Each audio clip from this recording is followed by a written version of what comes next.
driven women's guide to love, life, and business. Hosted by the boss ladies Alex and Gabby. Combined, their network gathers an array of women from various industries who exemplify strength and tenacity. Their fun and positive approach to life will awaken the boss in you. You're listening to Girls Gone Boss. Welcome to another episode of Girls Gone Boss. How crazy is it that I'm actually touching you right now? I know. Hi. Guys, it's been, how long have we been through the pandemic? Like two and a half years. We have not. We've done it separately at each other's homes. Yeah. And now we're in this gorgeous home here in Palm Beach. And we have an amazing, beautiful guest with us that we met through a past guest, which is, we're going to shout out Sarah Akiva. It's crazy because our community always grows, and as we meet people, we end up connecting with other people. So I want to introduce you guys to Nikki Page. She's a certified integrative health coach. She specializes in intuitive well-being. She's a yoga instructor, and she lives in Miami. She is also a podcast host. She has a podcast called Mastery of Self. She has put her whole life on social media. She has opened up and shared her experiences when it comes to well-being and nutrition, clean living. I really enjoy following her on social media. She opens up our minds to how to just shift our lifestyle and, be better at our footprint, here in the world.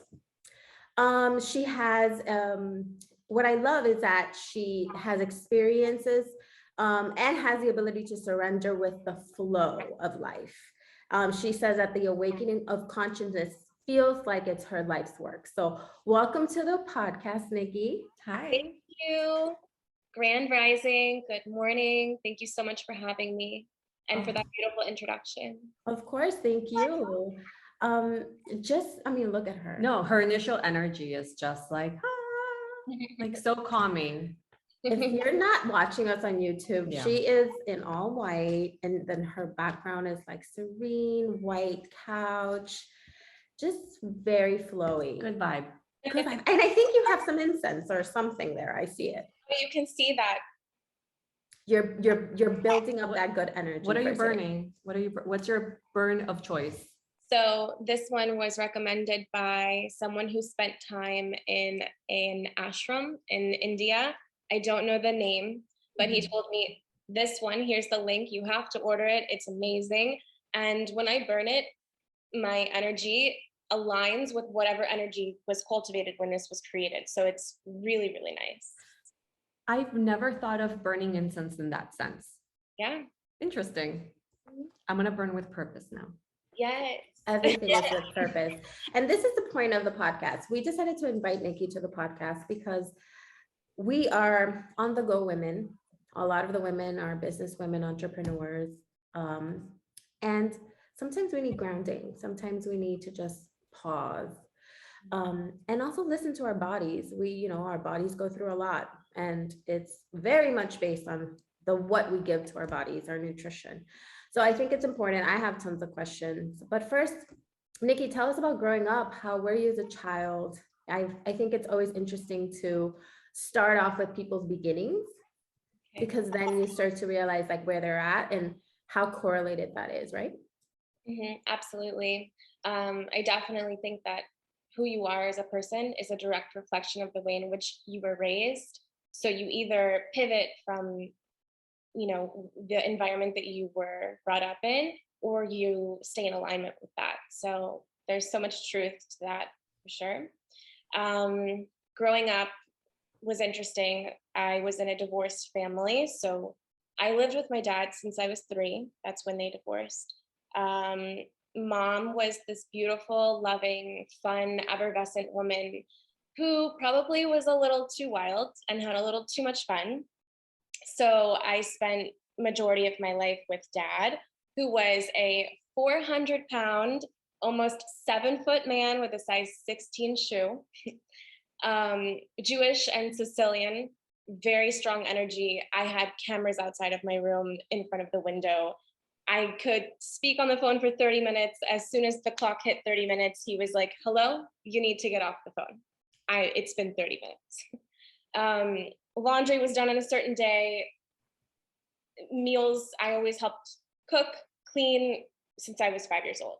So my upbringing was interesting. You know, I spent so much time with dad and a little bit of time with mom. So I saw a super strict upbringing through my dad and a wild, carefree, loving life weekend with mom. So yeah. Dad passed when I was 18 and mom passed 3 years ago.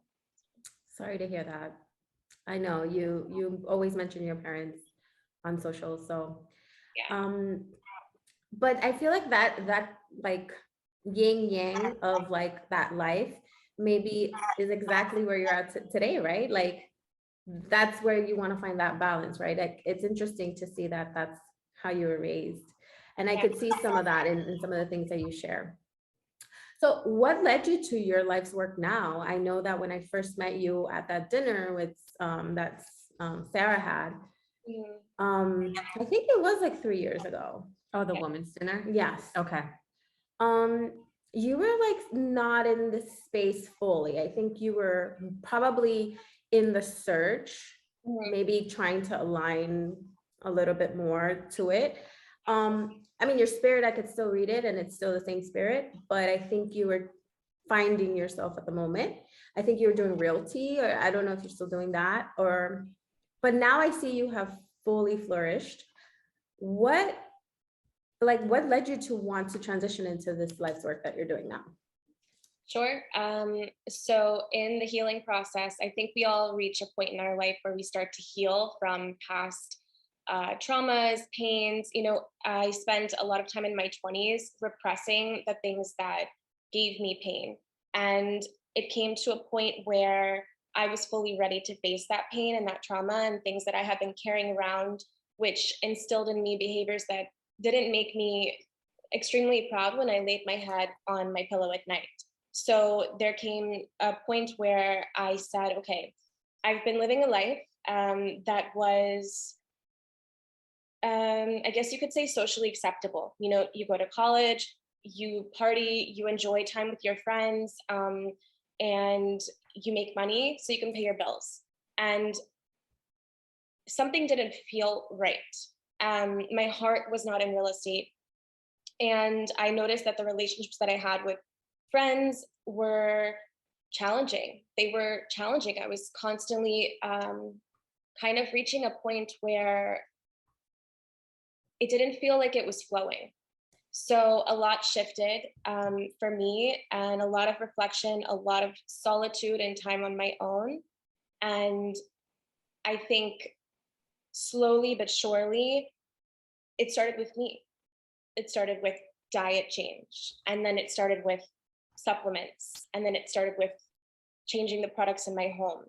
And when you start to heal yourself, you're then able to hold space for others.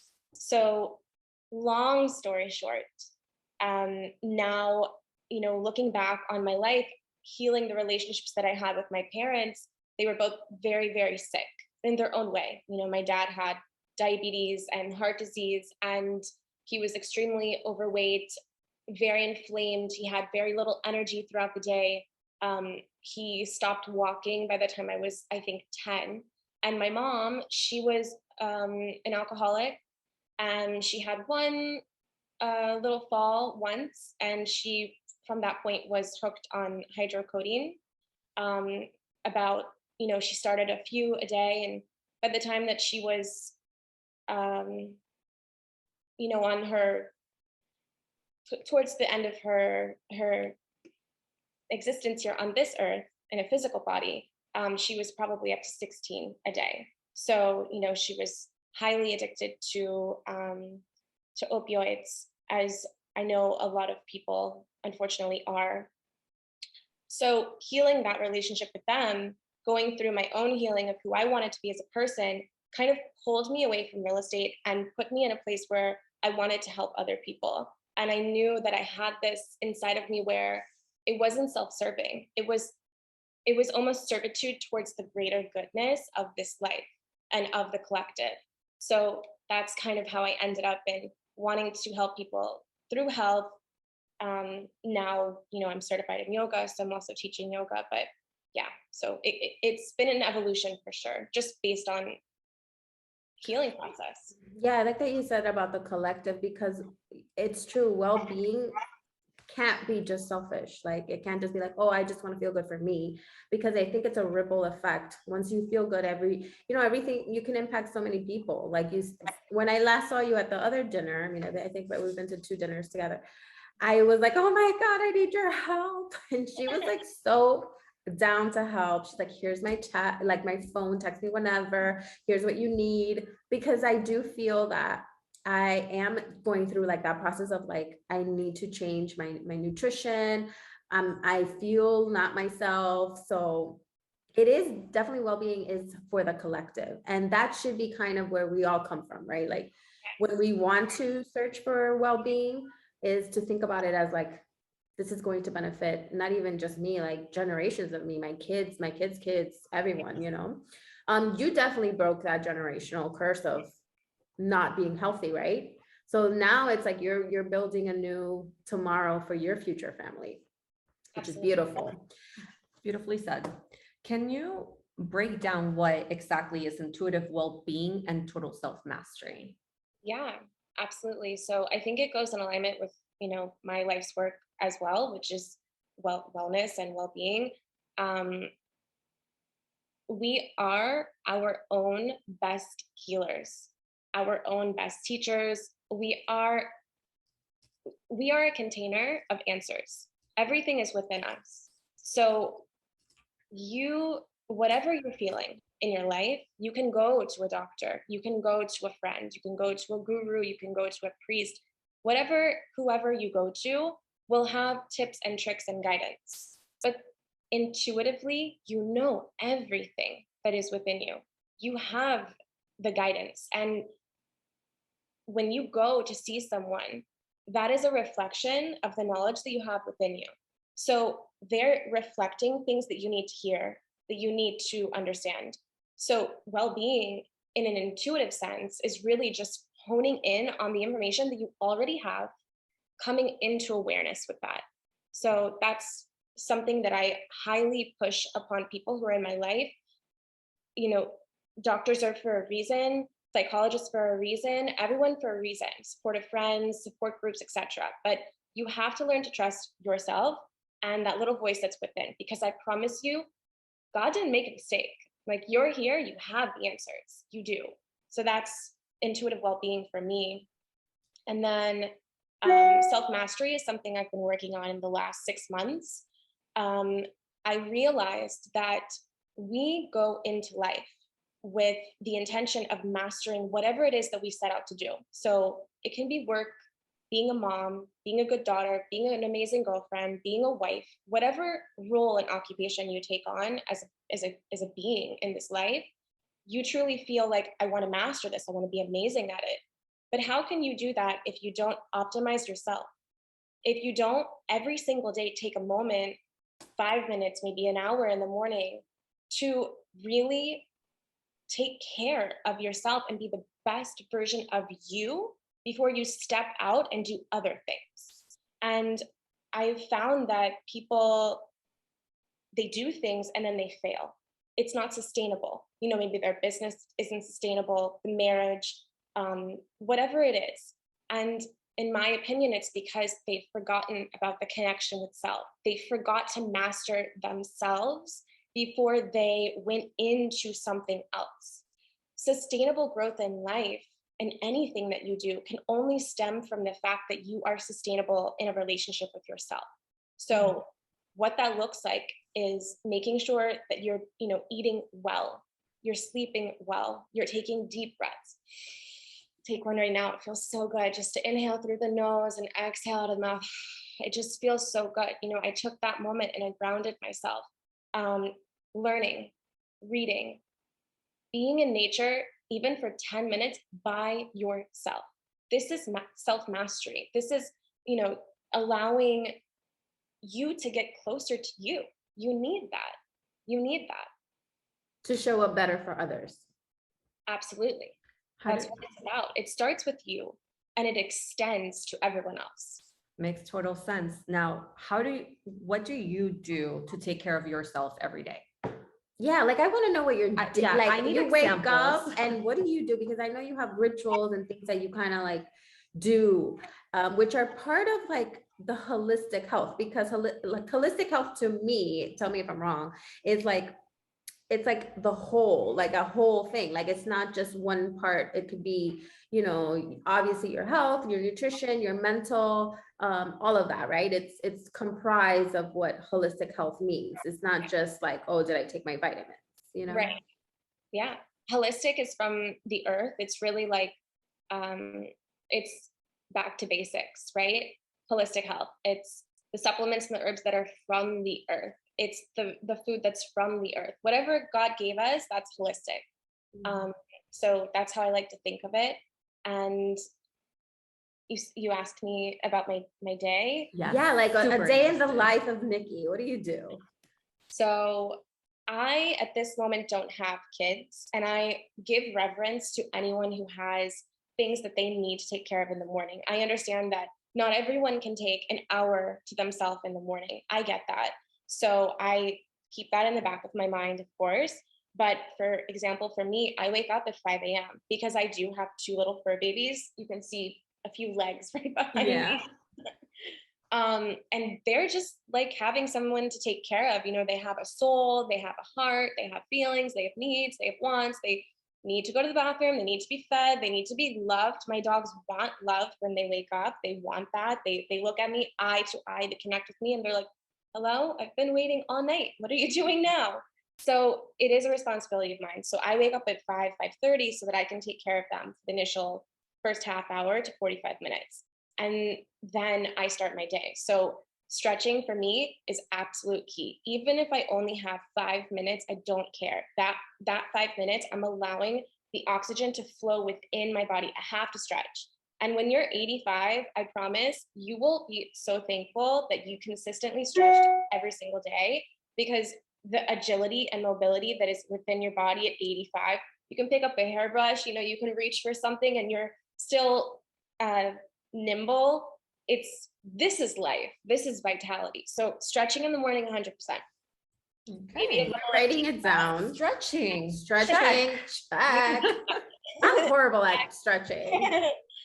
It's so simple. I mean, you could do the most simple things, but do it with breath. Do it with breath. You know, inhale, exhale through that stretch. You need that. Okay. So I take deep breaths. I say affirmations. Everyone has a different situation, but I really love affirmations. I'm not good at meditating in the quiet. So I close my eyes and I envision exactly how I want to feel. And I say that out loud. It's different every day, but it works for me. Lemon water in the morning. Hot or cold? Yeah, I was just gonna say that. Hot or cold? Hot, right? Hot. Hot. Okay. It has to be hot because you know what? The digestion needs that warmth to get going in the morning. When you slept all night in the pool, probably in a cool room. Yeah. Yeah. So everything's slowed down. You need that warmth. Get the juices flowing. Okay, but hold on, because then I've also been hearing that first you have to take out all the toxins first, right? Out of your mouth from when you sleep. So do you do that first before the hot water and lemon? I wake up really thirsty, so I always go and drink like a cup of cold water. So I should probably stop doing that. You messed up already. I did. Yeah, I'm doing it wrong. I don't know, Nikki, is she doing it wrong? We need help. We need help. Don't we all? I would do warm water instead, if you could. Okay. Okay, I can. Because imagine it's like warm, like your organs, like the first thing you get. I would think, you know, it's like a little warm cuddle for them. Okay. Yeah, exactly. It's like a cuddle, like a warm hug, like good morning with a warm hug. You're like, good morning, fucking cold water. I know, I like downing coffee though. No, but you're not the only one. I'm Yeah. also, you know, I'm responsible for that, but it's good to know it's hot water. Okay. Water. And spring water. You want spring water, warm spring water. Yes. Okay. How do you know if it's spring water or not? It's It's that spring, no? I mean, honestly, water Spring quality water. There you go. This episode is sponsored by Separate Hills. Yeah, no, Separate Hills, give us that check. So no, it's sponsored by spring water. Okay, but why spring water? Like, I'm just curious. Water quality is really important. So a lot of water has contaminants in it, microplastics, chemicals, and also your organs. When you drink water, if it is not a high quality water, we actually don't absorb the hydration whatsoever, and we just pee it right out.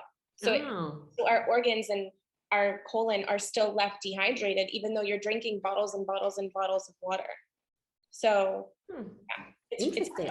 That's why you want a really good high quality spring water. And people who live near a spring, oh, I'm so jealous. I want that. I want to go and collect my own water. That would be my ideal. Yeah, I was gonna ask you from the initial, are you originally from Miami or what area? Yes. Yeah? Oh, I okay, was born in Orlando. I grew up in South Florida, but I would definitely maybe want a place next to a spring, spend a lot of time there, collect huge glass bottles of spring water. You are definitely inspiring us. Okay, so we got the stretching, affirmations, lemon hot water, spring water. Now what? What else? Light Palo Santo and incense, put on a little chill house vibes. Love my chill house vibes on Spotify.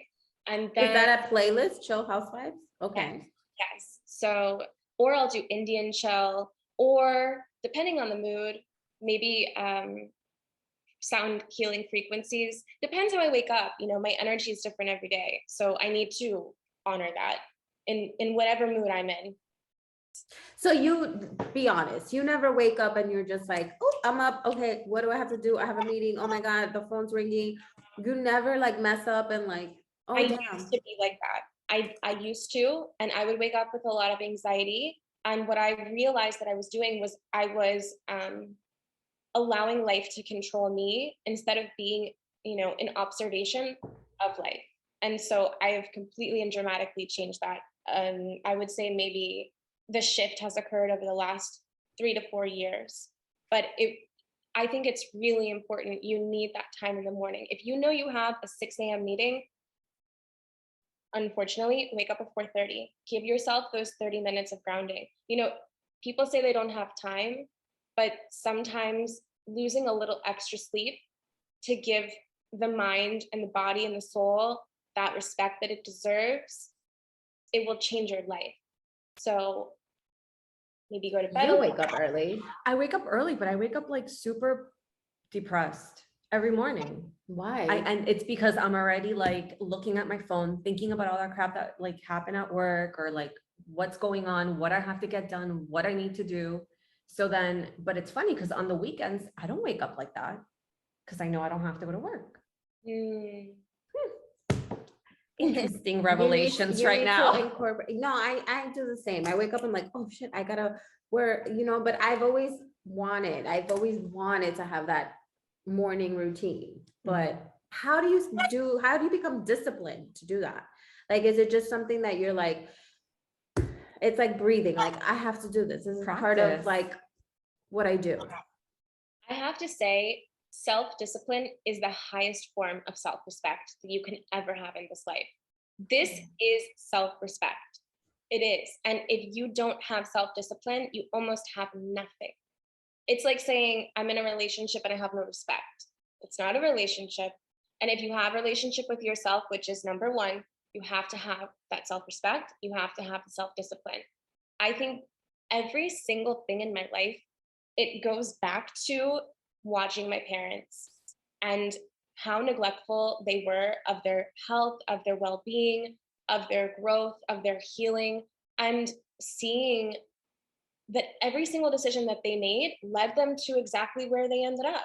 And that for me is such a reference point. I look back and I say, I need to have discipline because it will help give me a better foundation to make amazing decisions, to put me in places where I'm going to thrive and I will get fullness out of this life.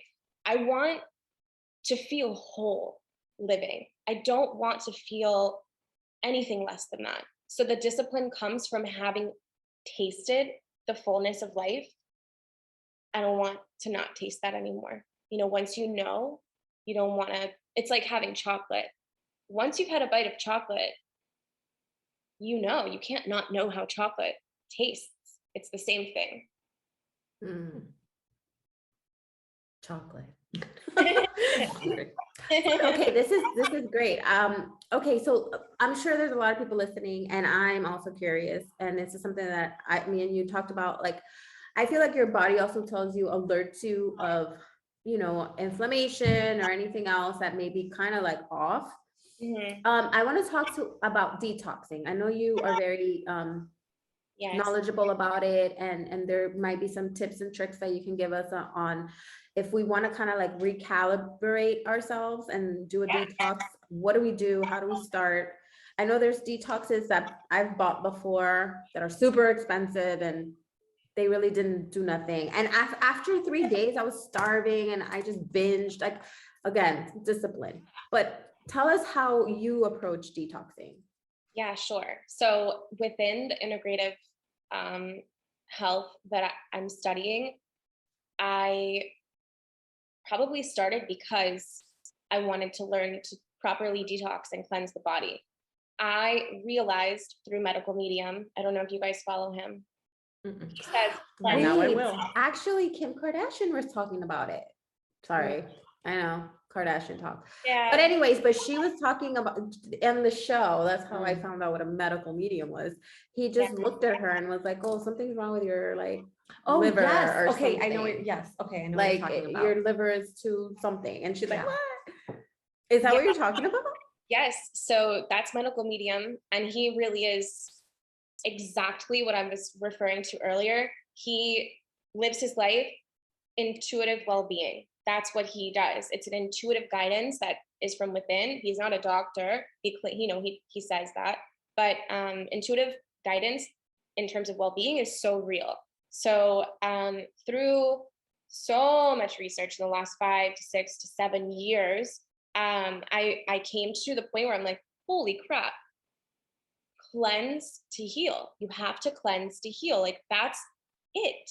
And in the last year, more specifically, I decided every single day I was gluten-free, dairy-free, meat-free, grain-free, nut-free, all the frees. And yet I was still bloated. Why am I still bloated all the time? Why do I look 4 months pregnant by the time I get to bed? Why do I have belching? Why do I have gas? Why do I have all of these things that make me feel uncomfortable? Why? So I decided this cannot be right. I go to the doctor. I do all the blood work. I do all the things. Well, by Western medicine, I'm in tip-top, thank God, shape. It doesn't make sense. So then I go Eastern style. I see an amazing Chinese medicine doctor. He says, listen, you have viral infections. Not only that, but you need to go and get your colon cleansed. And I'm like, I've done a colon cleanse before once, but it wasn't enough. I did it one time and then I didn't go back. And my entire point here is you have to cleanse the body once a month.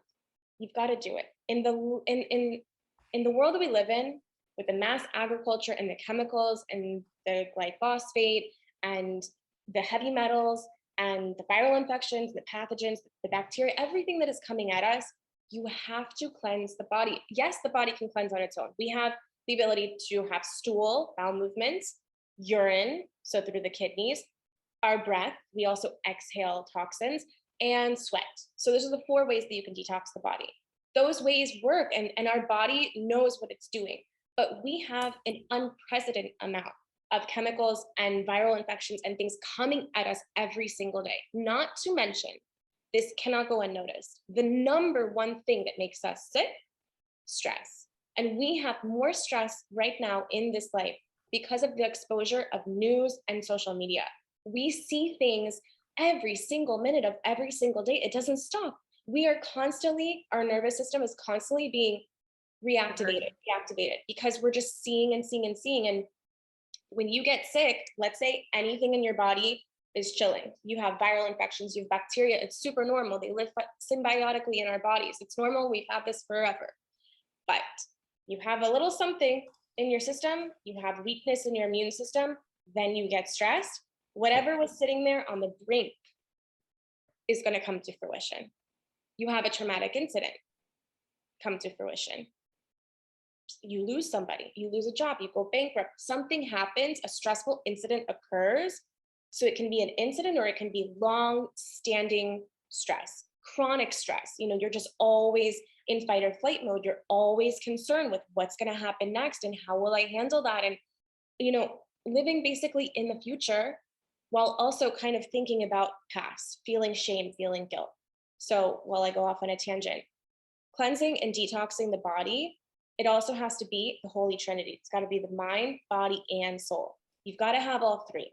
So when you go to detox and cleanse once a month, you have to cleanse emotionally, meaning you have to sit down, you have to be like, I forgive myself, I forgive whomever, I release shame, I release fear, I release guilt, all the things. Right, because those serve as toxins to us, right? 100%. Your environment, you know, you have stimulus from emotional component. That's it. It's like the most important thing is emotional. And then you've got the diet and the physical movement, of course. Telltale signs that you need to detox and cleanse could be a number of things, but I would say the most prominent popular ones: the bloating, the constipation, the diarrhea, hair thinning, skin rashes, inability to sleep, irritable reactive behavior. You know, you're just always reacting. You're always irritable. You always feel frustrated. But why? You know, it's not normal to always feel this way. So these things are obvious. You know, there's other things as well. Of course, post sinus drip. You've got the sinus nasal drip all the time. Not normal. You eat something and, you know, maybe you get itchy in the mouth, food intolerance. There's little things, you know, our body gives us little signs. And it's so just like, that you mentioned food intolerance. I've just realized I have so many allergies to food that I never had in my life. mhm. Is that a telltale sign? Because it just happened to me. I'm 42, but it started to happen in my 40s. It started to happen to me. Thank you, baby. It happened to me in my 40s, and I was like, I was never allergic to anything, and it just started. Congestion in the morning, bloating. Yeah, you mentioned the rashes. I have some like in my eyelids. It's weird. Mhm. And I went to the allergist, like, yeah, you're intolerant. They did the whole test. You're intolerant to all these foods. You can't do dairy. You can't do this. You can't do that. But I'm thinking maybe it's just stress. And I mean, yeah. I am a very anxious person, but If you it's heal crazy. the gut, if you heal the gut, you can actually eliminate a lot of food intolerances. You can. Really? An allergy is a lot different than an intolerance, right? So an allergy is like you eat something and you start to become swollen in the throat, you can't breathe, you need to have an EpiPen. Allergy is something that's usually for life. An intolerance is something that is developed because the liver, the gallbladder, and the gut are so inundated with toxins that they're not able to digest and absorb and allocate the nutrients, the minerals, everything from the food the way that they properly need to. So it's just a matter of cleaning up the gut and detoxing the liver and replenishing the minerals back in the body after you detox. Super important. People think a detox and a cleanse is removing the food and, oh, I'm just not going to eat this for a few days, or I'm not going to drink that for a few days, or whatever I'm doing for 2 weeks. No, it's really about, yeah, you want to remove a few things, but you want to start nourishing the body, because the body needs so many minerals and so much goodness to thrive. And I think that's where people have a misconception when it comes to detox and cleanse. Wow. I feel like we can do a whole episode on detoxing alone, but I'm sure that if, at the end, we're going to give you like where you can follow Nikki, and she tells you exactly what to do for detoxing. And, but yeah, I definitely need to do that. Yeah, me too. But yeah, it feels a little bit like overwhelming, all the things you have to do, but one step at a time, and we have to go with the flow. And going into that, I want you to talk to me about surrendering to the flow and how important it is for overall health. Yes, yes. This is super simple. Going with the flow is something people say all the time, which means to relax basically and just kind of let whatever's going to happen happen. I like to say surrender to the flow because it's the now. Be present in the moment now. That's what surrender to the flow means. It means being in the now, not focusing on the past and not fearing the future. Being as present and aware of the now moment as you can and just surrender to that. This is where you are in this moment. This is the decision you've chosen. You're here right now. So I think that's really, really, it's almost like a way to remove inflammation from your life is being present because you don't stress as much and you're able to observe everything that's happening and really be the best version of yourself if you are present. You know, being in this moment with you guys, I'm connected to you. I can really understand what's happening and give you the best of me and hear everything that you're saying. So surrender to this moment, surrender to the flow of life. And when you surrender, it's like you kind of surrender to also like knowing that everything's working for the best, right? For your well-being. Like you just have to trust that everything's gonna work out. Absolutely. The part of the worry is like, damn, is this gonna work out? Yeah, I keep hearing that. Is this gonna work out, or is this like gonna happen, or am I gonna like not get that, or what if something happens? All that worry, it's not trusting in the bigger picture, which is that we're all gonna be okay regardless. 100%, that's exactly it. I think when you surrender, you have 100% faith, right? So even though, for example, the other day, you know, I was trying to pull into a parking spot and unfortunately I nicked with the front of my car, you know, the Bumper? no, the curb. I nicked it, right? And so it's like, I could be upset, but I'm just going to surrender. My dog is dreaming. He's saying hi. But I just surrender. There's nothing that I can do to change the moment that just happened. I cannot live in the past. I cannot change what just occurred. I can't. Even if I try, I cannot. So surrender. Don't allow it, you know, to affect you. Don't react. Surrender. It happened. Okay, now what? Right? Or you're in the line at Whole Foods and something happens. Someone's rude. I cannot change the fact that that person was rude to me. I'm not going to allow it to control my future and what I'm about to do. I stay present. I surrender to the fact that they just had a moment. They had feels. It's okay. And I let it flow. And it's just helped me so much because I used to try to control everything. I was a control freak. That's who I was as a person. It gave me so much anxiety. And I feel like my quality of life was really not as it should be. Now that I have surrendered, I don't react. I'm human, of course. But for the most part, I keep it in my mind. I don't react and I don't try to control the outcome or the other person or the situation. I just surrender to it and I do my best. I observe and I do my best from that point. Do you feel like you're a control freak? So I was until I became a mom, and becoming a mom has made me surrender because I'm no longer as reactive. I'm no longer as reactive as I used to be. I have this beautiful chair that was given to me by my grandmother, and I got it shipped here from Peru. So it's like a big deal for this chair. And my daughter climbed on it. I never let her go on it. She fell back with the chair and she broke it. And old Alex would have just flipped out. And like Ryan, like my husband, stopped at his tracks and he looked at me like, like she is gonna lose it. And I picked it up and I was like, are you okay? She was fine. And I said, okay. I went into the room and I almost cried, but then I came out and I was fine. So I think that being a mom has also made me realize like how reactive I used to be and how I don't want her to see that side of me. And like you said, why like it's not gonna fix anything. It's not gonna fix the chair. It's already broken. Like it is what it is. Absolutely. That's fine. And you Me? No, I'm not a control freak. I mean, certain things maybe, but I'm not like, I don't feel like you're a reactive person. Oh, I don't- reactive? I could be. Yeah, I have a strong temper. Yeah. I know you have a strong temper, but I feel like you're a calm person when things happen. Like you analyze. You don't think so? Not all the time. I wish I was that perfect. We No. gotta work on it. Yeah, then. we're working on it. But no, I mean, but control, I don't need to have control of everything. That's so to me is like, no, it's okay. I can delegate. I can be like, hey, you do this, you do that. And No, I have a control issue. I for don't sure. need to be like on top of everything. Oh, I do. Actually, Okay. no, I don't. Yin Yeah, and I yang, think you yin do. and yang, Yeah. yeah.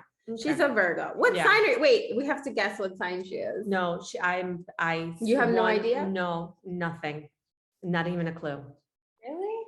Yeah. She gives me, okay. She's a water sign. Are you a water sign? You must be an earth sign. I don't No, know, see? she gives me Cancer or Virgo. I'm a Libra. Oh, I should have known that. No, I would have never guessed Libra. Libra. That's like the Libra? last sign I would have guessed. Really? Yeah. She gives me Libra Okay. vibes too. I just didn't think Libra. Yeah. I'm air and fire. Mm. So you like hot water. Now let's go into supplements. Can you give us some like idea on what we can do to like strengthen our immune system? I know we're like out of supposedly the pandemic, but we still need to keep strong. I mean, COVID is still out there. So what do you take to strengthen your immune system that we can probably take note of? Definitely. Your core supplements, B complex, it's amazing. The liver, vitamin D, absolutely, but you need a sublingual vitamin D. You need that because it's easily absorbed by the body, and it has to be mixed with vitamin K. So it's vitamin D and K, sublingual. I love glutathione. It's not necessary, but I think if you can incorporate it, wonderful. What's it called? Glutathione or glutamine. It's just great for the gut. This is a master antioxidant that the liver produces. But because majority of us have very slow, sluggish liver, because it's so inundated with toxins, heavy metals, chemicals, etc., we are not producing as much glutathione in our bodies as we need. And this master antioxidant is just so important for us. So a lot of people do coffee enemas to produce, because when you do a coffee enema, it stimulates the glutathione production from the liver. So a lot of people do that, or you can get, I love once a month, you do an IV. You do an IV of a super high dose vitamin C. Everyone can use vitamin C. This is amazing for the body. So super high dose vitamin C, glutathione, and B complex. This is a great IV. And if you don't do the IV, then you need a daily vitamin C, B complex, vitamin D, and then the glutathione if you can. And vitamin K, you said. With Yes, vitamin K. vitamin D and K. Yeah. Wait, separately or sorry, is it vitamin D that has vitamin K in it, or is it two separate supplements? It would be, they are two separate vitamins, but you would get the sublingual that has both. So it would be the vitamin D K. Got it. Yeah. I didn't know that there was a thing of mixing it. Okay, cool. Okay, I take B complex, vitamin D, and vitamin C. Yeah, I do vitamin D, vitamin C, and what else do I take? I do something else too, and I can't think of it right now. Magnesium, maybe? Yeah, magnesium. I do magnesium. Yeah, magnesium. Okay, got it. Now, you're doing so much great work out there with people and women that you're inspiring. I'm assuming like a lot of your followers are women. Is there any women that inspires you? Who is your mentor? Do you have somebody that you look up to now, or maybe not? I don't know if I have a mentor per se. I feel like I've kind of always been like a pioneer on my own. I do want to give a shout out to the two women at my gym, Pamela and Kaisa, because they have pushed me to a point in my life where I'm just a stronger version of myself. And they're so in my heart. Like I go and I see them every single day, and they're hardworking. They are self-disciplined to the max. And inspiring is not even the word. Like, I just really love what they stand for as women. So also my best friend, she's a mom of 3 under 5. Ooh, God Under bless 5. her. And she is absolutely phenomenal and incredible, and I just love her. So, those people. And then of course my mom. I give so much reverence to my mom for who she was, because even though she had her habits, her addictions, the things that she did, I realized that she was doing what she wanted to do every single day. She wanted to drink, she wanted to, be wild, she wanted to be free and crazy. I love that. Like, I love a woman who is just like, this is who I am and I own it. I want to be free. I want to be wild. I want to enjoy life. I want to get the fullness out of it. And just being unapologetically who they are. I think all women inspire me in a way. That's what I was just talking to Alex about, that we feel, or I feel like getting into my 40s, I am like, this is who I am, honey. Like, no apologies. Like, I give myself a lot more grace, I don't really entertain energies that are not good for me. I'm okay if things end, whether it be friendships, anything that is not for me. You just have to trust that, that your life is working out the same way. But it came to me now. I wasn't always like this, because we're always worried about, oh my God, what are they going to say? Or no, I shouldn't do that because people are going to tell me that I'm such a way, or people are pleasing, but it's very admirable to be that free. So shout out to your mom. Yeah. Thank you. Now, Nikki, what has been your proudest moment thus far? Every moment is my proudest moment. Every moment I stand in my truth, and I just love that.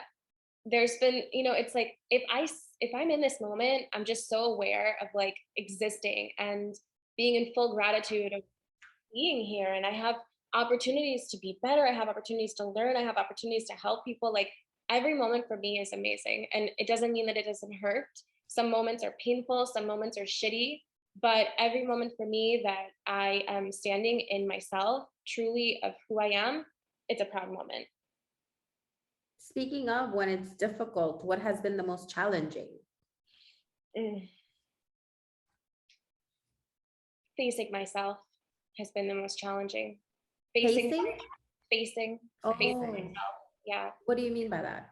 I came to realize all of my relationships with friends and life partners, it's a mirror, and I get triggered from, past pain, trauma, what have you. Having to face myself and ask myself, why am I triggered? What are, the things I'm feeling? Why am I in pain? I think that's the most challenging thing in life. A lot of people think loss is challenging. Loss is a part of life. I lost my parents and I've lost friends and such, but this is a part of life. I think the most challenging thing in this life for me is just facing myself and having to almost transcend, the parts of myself that I want to evolve and grow, and I want them to be better. Like, every single day wanting to be better, that is for me the most challenging. Absolutely. Yeah, it's self-awareness. My therapist always tells me, like, okay, every time I tell her something, okay, but why? Let's talk about why. Why do you do that? Journal about it. Like, let's get to the granular. Like, let's get like, why it, like, do we have to go back to your childhood? Did this trigger something from like past things with your parents or your siblings or what? Like, it's really about like going deep, because it's not just like we can accept what we do, but in order to change and evolve, we have to really go deep into why we do it. Yes. So I'm glad you mentioned that. That's where that yumminess of life is. It exists in those, in the depth, that's how you get the most out of this life. It's like, you've got to get in there. And you are able to separate, like, okay, this is not me. This is probably my ego because I'm triggered about this. So I'm not going to go there. That behavior is not going to be acceptable right now. But I'm going to give myself a little bit grace because you know what? I've been through some shit, but I don't have to be that person anymore. Yeah, absolutely. It's crazy how you have to like talk to yourself that way. Yeah. Self-awareness. Yes. Yes. And to your point about not being certain ways, there are versions of you that they die. And you know, so many versions, death and rebirth to our fullness, like to who we are. It's just, have you ever looked at yourself in the past? You're like, wait, I don't even know. Who was I? Well, Alex didn't want to even have kids. She was like, ew, mom, whatever. I thought kids were gross and dirty and dicks. I mean, all kids are dicks still. Every kid is a dick, but like I love kids now, and I never pictured myself being a mom. I surrendered to be. And she's a great mom, and she's a present mom, and she does everything for her daughter. So yeah, that version of you died. That version of me doesn't exist. Like you wouldn't recognize me to who I was before and who I am now. It's crazy. Me too. Which is like never say never, right? Exactly. How is it that you're using your social media to carry your message? I think I'm just as transparent as possible, and I'm as relatable as possible, and I allow people to really get nitty-gritty with me. I am so persistent every single day. I put myself out there, and whether I have 400 people that watch my story and I get 40 messages, or I get one message and I have 100 people watching, or whatever it is, I don't care. I feel like the words and the messages that are within me, they need to be released. And I put them out there with full faith, truly. So yeah. And that's her life's work. You have to share it. Absolutely. We have a voice, you know, so yeah, social media can be a little bit scary for sure, and definitely intimidating. And you have to really sift through and discern, like, is this real? Is this not real? You know, is this person being authentic? And I stay as authentic as I absolutely and possibly can. And that's like my true north. You know, that's how I know that it doesn't matter if I had so much, so many likes and so many follows. I don't care. It's really about, was I authentic? If I was, then I know my message went exactly where it needed to go. That's how we work with the podcast too. It's like, we're just gonna do this. We're gonna serve the community. There's gonna be tons of people that are gonna listen to you that have never heard about you, and they're gonna be impacted by this sit down alone. You know, it doesn't have to be millions of people, but hey, if you impact 2 to 3, that's enough. And let me tell you, I do watch your stuff, and it is authentic. It is like, you keep it 100. And I think that's what people want nowadays. Yes. Not everyone can face the truth, and not everyone wants to hear it. I understand that sometimes I say things that it's not digestible, and people are like, come on, I'm not in the mood. Like, I want to watch someone put on, you know, some lipstick and a cute outfit and throw on like some shoes and tell me how much they paid for. And that's okay. In every season of life, there is something for us. And so wherever I am in the season, I'm sharing that. Maybe in 5 years, I'll be in a different situation and I'll share my season then. But I just always want to share who I am and show up as I am. And I think that's the message, because whoever that needs to get, you know, in connection to, it will. Yeah. If you show up, the people will come. Yeah. Hey, good quote. Where can people follow you? And I know you have a couple of an event coming up that maybe you want to share about. Yes, Sagamore Hotel. I'm teaching Thursday evenings at 6:30 yoga. We do a little meditation. I have an amazing friend who's going to do sound bowl healing, sound therapy healing. And on Instagram, they can follow me at Nikki Page, which is NikkipAge. And I have my podcast, Mastery of Self. On that you're going to start doing more episodes, right? Yes. I can't wait. I think you have a lot to say. Thank you so much. Do one just on detoxing. Yes. Please. With pleasure. I mean, I could speak about detoxing forever. Yeah. It keeps going. It's the never-ending, you know, playlist in my head. Well, this was beautiful. I think we definitely surrendered to the flow during this conversation. Don't you think? I definitely think so. Right? Yeah, it was very angelic. I loved it. Very peaceful. Angelic. Yes, Nikki. I always thought that since I met you. So I'm so glad that we were able to make this happen. So thank you for your time and for It was an your honor. beautiful message. It was an honor. Thank you so much. Thank Thank you. you. Till next time, everyone. We'll see you soon. And thanks for listening. Bye. You're listening to Girls Gone Boss. Hosted by Alex and Gabby. I love you guys. Oh yeah.